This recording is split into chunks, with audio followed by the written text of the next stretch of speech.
হচ্ছে আপনি না হাঁটছেন, হাঁটতে হাঁটতে দেখছেন আপনার পেশিতে টান পড়ছে, আপনি মাথা আঁচড়াচ্ছেন, কিছুক্ষণ বেশি আর মাথায় চিরুনি দিতে পারছেন না, মাথায় অজস্র যন্ত্রণা হচ্ছে, একটু হাঁটলে হাঁপিয়ে উঠছেন, আপনি চিকিৎসকের কাছে গেলেন, চিকিৎসক বলল এটা হচ্ছে বাজার্স ডিজিজ।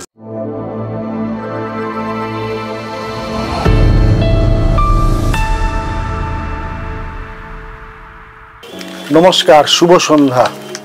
আমরা আজকে একটু ধূমপায়ীদের নিয়ে আলোচনা করি। যারা ধূমপান করেন, অতিরিক্ত কি হতে পারে খুব সংক্ষিপ্তভাবে আপনাদের সঙ্গে শেয়ার করি কিছু চিকিৎসকদের অভিমত। প্রথম কথা হচ্ছে আপনি না হাঁটছেন, হাঁটতে হাঁটতে দেখছেন আপনার পেশিতে টান পড়ছে, বড্ড যন্ত্রণা হচ্ছে, আপনি মাথা আঁচড়াচ্ছেন, কিছুক্ষণ বেশি আর মাথায় চিরুনি দিতে পারছেন না, মাথায় অজস্র যন্ত্রণা হচ্ছে, আপনাকে বুঝতে হবে আপনার কিছু একটা হয়েছে, একটু হাঁটলে হাঁপিয়ে উঠছেন, আপনি চিকিৎসকের কাছে গেলেন, চিকিৎসক বলল এটা হচ্ছে বাজার্স ডিজিজ।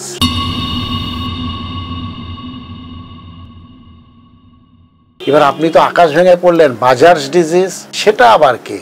সেই ডিজিজটা হচ্ছে আমাদের তো শিরা ধমনী, রক্ত চলাচল করছে, দূষিত রক্ত, পরিশোধিত রক্ত। তো আমাদের ছোট্ট একটা উদাহরণ দিই আপনাদের কাছে। জলের পাইপ লাইন দিয়ে জল বইছে, আপনাদের বিভিন্ন বাড়ির কলে জল পড়ছে। এবার জলের যে সমস্তগুলো ফ্যাক্টর আছে, জলের মধ্যে বিভিন্ন রকম আয়রন ওই ভেতরের পাইপ লাইনগুলোর মধ্যে আস্তরণ ফেললো। তো স্বাভাবিকভাবেই কি হবে, এই যে জলটা ওপরের ওভারহেড থেকে আপনার বেসিনে আসছে, আপনি হাত ধোবেন বলে দাঁড়িয়ে আছেন, জলটা খুব আস্তে আস্তে পড়ছে। কেন? ওই পাইপের ভেতরে আস্তরণ পড়েছে আয়রনে। তাই মাঝে মাঝে জলের ট্যাঙ্ক পরিষ্কার করতে হয়, আরো মাঝে ওই প্লাম্বার দিয়ে আস্তরণগুলোকে ছাড়াতে হয়, নাহলে জল আসতে পড়বে। একই রকম শিরা ধমনির মধ্যে দিয়ে রক্ত প্রবাহিত হয়, দূষিত রক্ত, পরিশোধিত রক্ত। এবার ভেতরে একটা নিকোটিনের আস্তরণ পড়লো, স্বাভাবিকভাবে ভেতরের যে ডায়ামিটার কমলো, রক্ত চলাচল অনেকটা ব্যাহত হলো। এবার আমরা একটু বিজ্ঞান ভিত্তিক ভাবে ভাবি, আমাদের যে ধমনী আছে, একটা ধমনীর 3টে স্তর আছে। একটা হচ্ছে টিউনিকা অ্যাডভেন্সিয়া, অপরের স্তর, তারপরের স্তরটা হচ্ছে টিউনিকা মিডিয়া, মধ্যস্তর, তার নিচের স্তরটা হচ্ছে টিউনিকা ইন্টিমা। তো এই স্তরগুলো আক্রান্ত, নিকোটিন। তো স্বাভাবিকভাবেই যখনই রক্ত সঞ্চালনা আপনার দেহে ব্যাহত হবে, বাধাপ্রাপ্ত হবে, আপনার হৃদয় ঘটিত অসুখের পরিমাণ, সম্ভাবনাও বাড়বে। তাই আসুন, আমাদের কাজ হচ্ছে ধূমপানটা ছাড়া।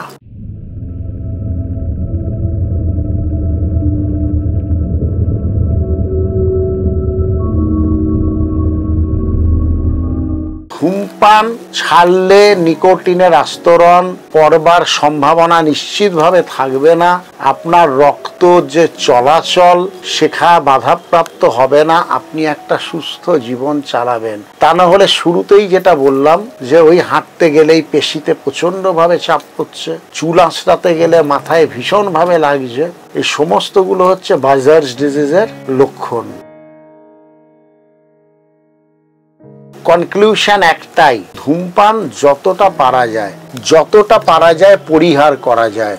এটা আপনার পক্ষে ভালো, আপনার পরিবারের পক্ষেও ভালো। কারণ আপনি যখন ধূমপাই, সেই ধোঁয়াটা আবার আরেকজনের দেহেও তো ঢুকছে না। অ্যাক্টিভ অ্যান্ড প্যাসিভ স্মোকার বলা হয় যেটা।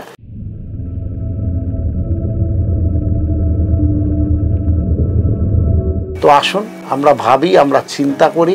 একদিনে সবটা কমাতে পারবেন না, ধীরে ধীরে ধীরে ধীরে যতটা আমরা ধূমপান থেকে বিরত থাকতে পারি। সবাই ভালো থাকবেন। আর ভালো থাকার একটা চাবিকাঠি দিলাম আপনাদের কাছে, ধূমপান না। নমস্কার।